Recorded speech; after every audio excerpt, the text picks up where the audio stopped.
ఇప్పుడే country delight యాప్ని download చేసుకోండి. Download the country delight app now.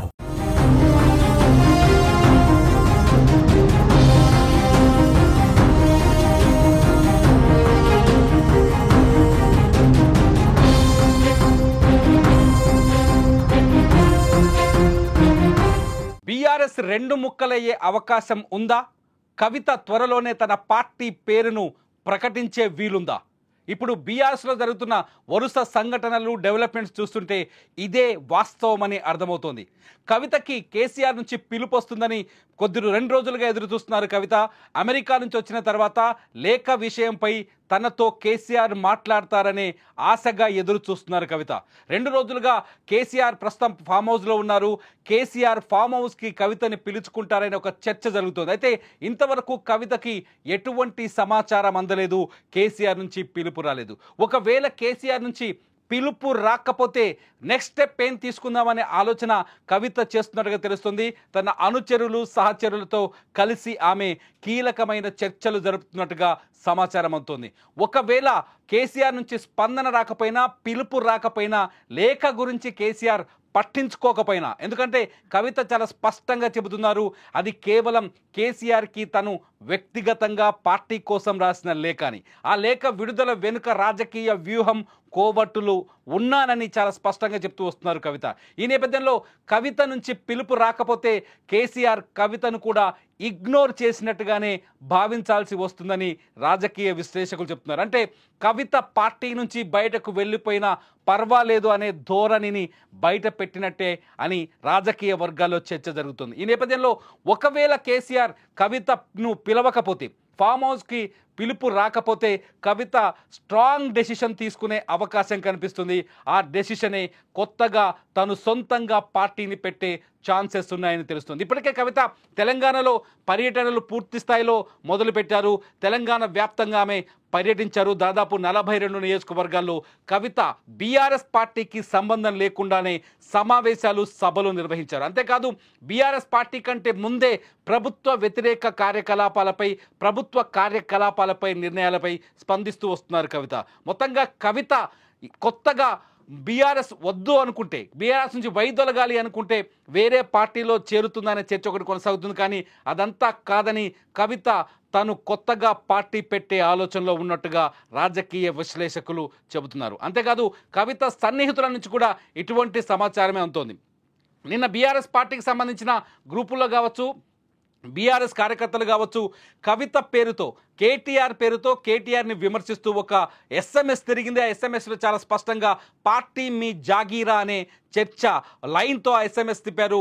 పార్టీలో కవితకి ఎందుకు హక్కు ఉండదు అనేది ఆ SMSలో కేటీఆర్ని ప్రశ్నిస్తూ ఆ SMS తిప్పారు. ఆ SMS ఇప్పుడు మొత్తం బీఆర్ఎస్ శ్రేణుల్లో కొత్త అలజడిని సృష్టిస్తోంది.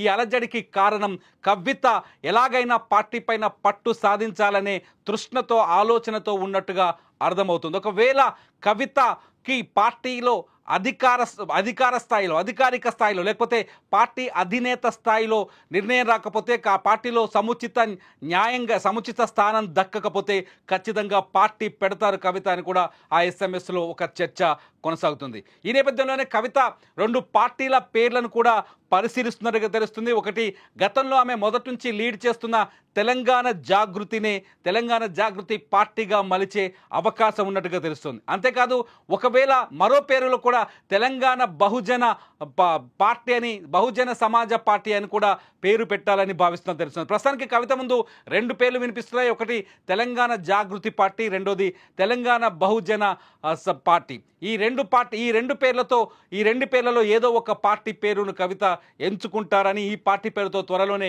పార్టీని ప్రకటించబోతారని కూడా చర్చ జరుగుతుంది. ఇప్పటికే కవితకి బీఆర్ఎస్ అధినాయకత్వానికి పూడ్చలేనంత అగాధం ఏర్పడిందని, కేసీఆర్ కవితతో మాట్లాడటానికి ఇష్టపడట్లేదని కూడా రాజకీయ వర్గాల నుంచి కావచ్చు, బీఆర్ఎస్లోని కీలక శ్రేణులు కావచ్చు బయటకు సమాచారం ఇస్తున్నాయి.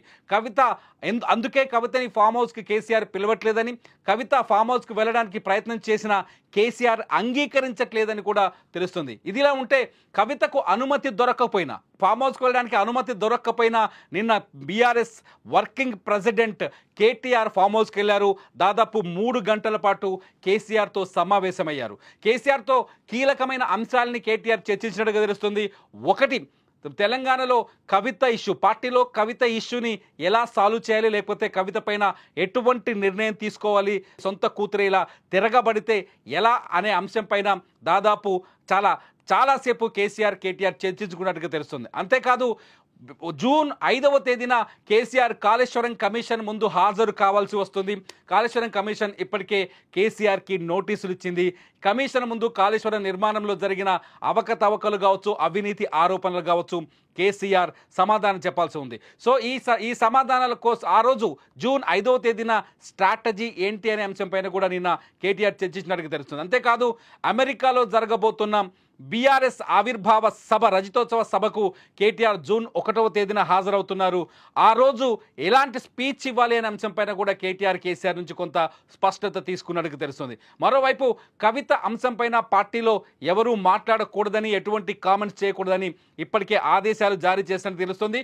ఆ ఆదేశాలను ఇప్పటికే పార్టీ శ్రేణులకు కేసీఆర్ చాలా స్పష్టంగా చెప్పినట్టుగా అర్థమవుతుంది. ఏదేమైనా కవిత మాత్రం స్ట్రాంగ్ డెసిషన్ తీసుకోబోతున్నారని అర్థమవుతుంది. కవిత ఇప్పటికే సొంతంగా రాజకీయ పార్టీ పెట్టడానికి ఏర్పాట్లు కూడా పూర్తి చేసినట్టు తెలుస్తుంది. ఎందుకంటే కవిత అమెరికా నుంచి తిరిగి వచ్చిన రోజే ఈ విషయం స్పష్టమైంది. కవితకు సంబంధించిన శ్రేణులు కావచ్చు, అనుచరులు కావచ్చు, కేవలం కవిత ఫోటోలతోటి, కవిత బ్యానర్లతోటి ఎయిర్పోర్ట్లో ఆమెకు స్వాగతం పలికారు. కేవలం సీఎం కవిత అంటూ నినాదాలు చేస్తారు. ఇదంతా చూస్తుంటే కవిత తన కూటమిని రెడీ చేసుకున్నట్టుగా తెలుస్తుంది. కవిత ఏ క్షణమైన తెలంగాణలో కొత్త పార్టీని ప్రకటించే అవకాశం ఉన్నట్టుగా స్పష్టంగా అర్థమవుతుంది. ఇది ఇప్పటికీ మనకు అందుతున్న సమాచారం బట్టి కవిత మాత్రం పార్టీ పెడతారా, లేకపోతే కేసీఆర్ దగ్గరికి వెళ్ళి తను కాంప్రమైజ్ అవుతారా? మీరేమనుకుంటున్నారు? కవిత పార్టీ పెడతారా, కాంప్రమైజ్ అవుతారా? మీరేమనుకుంటున్నారో ఈ వీడియో కింద కామెంట్ చేయండి. చూస్తూనే ఉండండి సుమన్ టీవీ.